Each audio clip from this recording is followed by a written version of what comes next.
What is up, you guys? We are here for our weekly energy oracle forecast. I hope you're doing well. I did not do our Secret Teachings of Jesus episode last night because I forgot that we had Mother's Day brunch today, and it kicked my tail.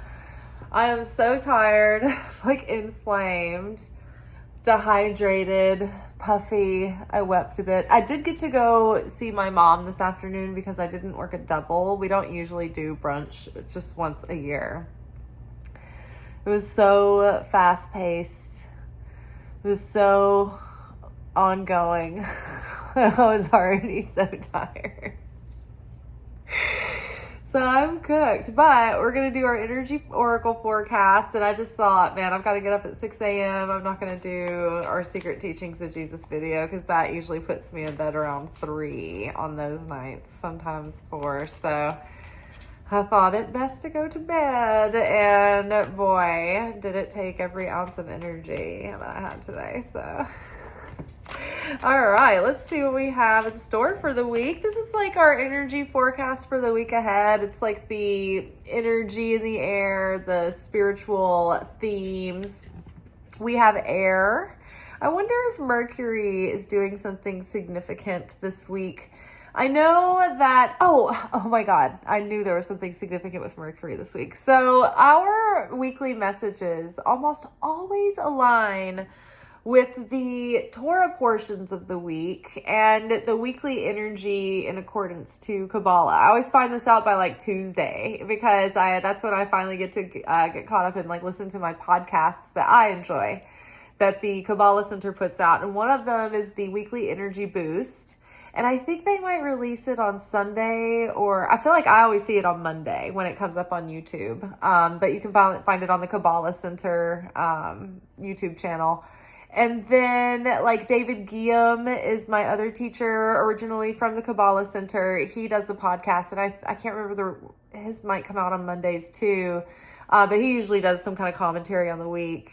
And yeah, there's a couple of them that I pay attention to that are specifically centered around the Torah. And I do the daily Zohar lessons in the morning, which are the Torah portions of the day. It's like the Bible study of the morning with the Zohar commentary. So it always ends up aligning with our message. So I love that our messages are consistent and they definitely are in alignment with the universal, I don't know, I guess divine flow of things, the divine order, or it's like, at least we're picking up on the divine order of things. We're tuning into the right stations, if you will. So in accordance with the law of Moses, we are entering into the 5th week of the counting of the Omer. This is a period that takes place, it's 7 weeks after Passover, in which we go through a series of tests and challenges.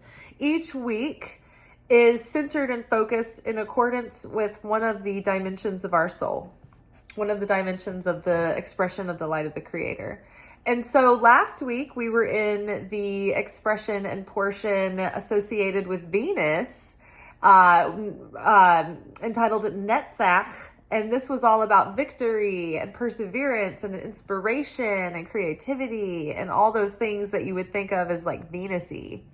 Well, this week is associated with Mercury. The dimension is called Hod. So that is the next phase of the development of consciousness, where you take something you're inspired by this idea. You're like, oh my gosh, the symphonies, the muses, the poems, the paintings, it's all coming through. I'm channeling. And so then in Hod, this is where we get the organized, formed, restricted, like we take the potential of, oh, I feel inspired, and we come up with a finite idea, with an expressed idea. It's not just infinite, endless, shapeless potential and excitement anymore. It's an actual idea that you can verbalize, that you can visualize, that you can write down, that you can start planning, that you can start taking action on. So The spirit or dimension of Hod is ruled or associated with Mercury.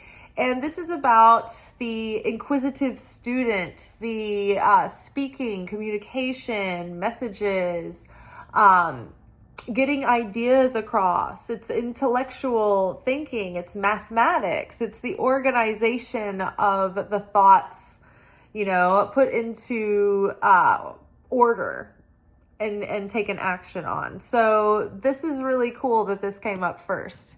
Because, right, it's like already commenting on the week ahead. Another air, nod to air over here. So Mercury is associated with air. And what do we do when we get our thoughts in, or we let go of our thoughts, or it can enhance the flow of our thoughts by getting in touch with the breath? The breath. If I could get this there you are, to focus. So the breath, air is associated with Mercury, where we've got the element of air here. And the bone here, the structure, the foundation of this transformation of these ideas coming into metamorphosis or manifestation, it's like we need to sit and give space for the ideas to ruminate and to dream and to come into maturity. And so we need space to visualize. We need space to both empty our mind and to intentionally visualize what we want, what our vision is, how we see the steps playing out. And if we can sit in meditation and take this through, first by finding a way to empty ourselves and calm, find a peaceful resting state and sit in a period of time of that emptiness. Before then, you can let your thoughts come to you and let these ideas flow and visualize how it all plays out, how, the steps will come to you. If you wanted to create something or go somewhere, do something or achieve something, it's like the outline will present itself. But we need to sit for time in space and let it breathe. Let the ideas breathe. Give it space. Give our thoughts space to breathe and expand. I'm mentally, I am depleted and challenged at the moment. I've also had difficulty verbalizing all day long. I had a bunch of migraines recently. Okay, expand. Ooh, I love this. So giving our ideas air, giving ourselves time and space to sit and dream and let those ideas expand. It's going to start expanding other energy centers in our body, like our heart. It's going to open our heart and allow when our heart is open and there's all this green energy in that chakra, it brings fertility and creativity through. It's when we are blocked in our heart, it not only blocks love, but it also blocks the flow of our creativity, because our heart becomes so alive and a part of expressing our creativity. It's that's kind of the muscle that we use when we're doing it. So our heart is going to get involved. It's going to expand, and it's going to pull at our consciousness, because in one way we're going to want to improve and push and innovate and take steps and move forward. But in the exact same manner, we're also going to have that inner resistance, that inner self-sabotage, that inner timer set to where once we get a certain amount of momentum, it's we do that thing where we somehow sabotage and lose the momentum that we've built, or do something that reverses our work or something like that, right? So it's that inner self-sabotage that comes from an inner conflicting desire or an inner fear of the discomfort that we have to temporarily go through to get what we want. There's some reason that our subconscious believes that staying in the pain that we know is more desirable or better or less fearful than temporarily going through the discomfort to get what we really truly want. So this is the human dilemma, right? So as we expand, sometimes it does feel like we're pulled in two directions. But I like that the snake is here to symbolize like transformation and growth and renewal and expansion. Expansion. Okay, let's get one last card. Let's see. Ooh, knowledge. Okay, haha. So this is also a nod to the spirit of Hod. Like we said earlier, this is like the curious, studious student. So Hod is really, it's associated with knowledge, right? Not experiential wisdom, not inspired like visions, but knowledge, science, maths, theories like the music theory, right? Whereas you might get inspired to write a symphony and you might have the melody coming to you. That is the Netzach version. That's you dancing through the labyrinth, thinking of the symphony and dreaming of the symphony. But Hod is when you take that potential in your mind, that idea, and you bring it down onto the page and you start writing out the music, right? And that takes math, that takes organization, that takes intention and clarity and time and concentration and focus and knowledge. You have to understand and know music theory in order to compose music, right? I'm not a musician. I'm just going on basics here. But you get what I'm saying. Whatever it is that we are, that we have our calling in, right? It should be something that we approach as an art, right? This is our gift. This is our calling. Like, I know it could be different for all of us, right?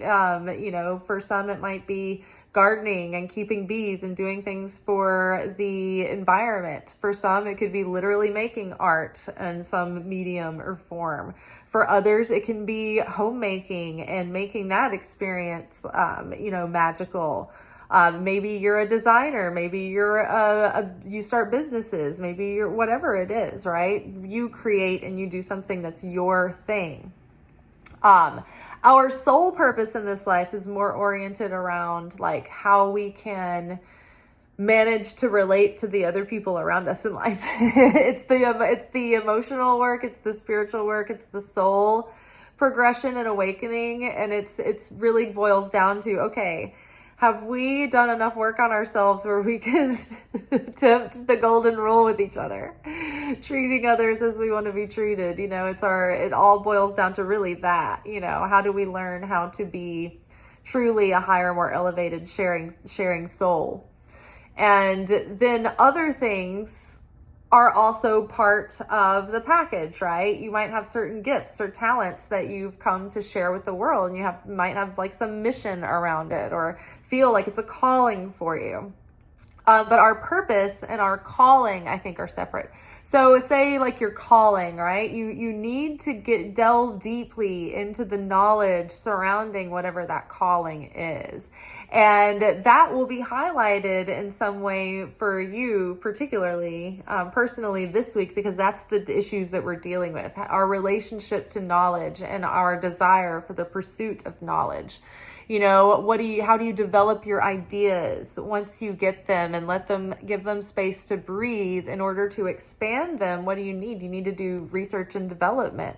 You need to have those study skills ready to go to be able to, like, say you wanted to manufacture a product, right? And you theoretically wanted to do it overseas. You'd have to learn a lot of steps to like getting your raw materials, finding a facility that's going to manufacture your product, getting that from the facility to like customs to ship it in a shipping container, probably getting it inspected and like sprayed for like pests. There's probably all these steps, and then you got to get it into like distribution, right? And so, maybe you go through Amazon, maybe you go through different networks. So you got to figure out like, okay, there's a lot here. Where do you even begin? And it's like things that you learn as you go, and like things you don't even know you're supposed to be learning, right? But that's like getting into that and activating that part of your psyche and your soul. So something related to that will come up this week. And maybe, you know, it's challenging you if you kind of like cut corners and like be like, oh, I can BS this or whatever. Maybe it's challenging you to embrace going deeper. Maybe if you have a tendency to go into wormholes and you love the research and development stage, maybe this week is going to be more challenging, asking you to know when to get out of the study mode and start taking action. All right. Well, that is all for tonight. I'm cooked. I'm starting to stutter. Having a hard time finding my complete thoughts. I'm a little light in the loafers for HOD right now, so I need to get more of my HOD concentrated. Like the things I'm saying are not making any sense. All right, well, I guess that's it then. I'll see you tomorrow for our weekly anchor message. That is where we will get our spiritual assignments for the week. All right, ciao.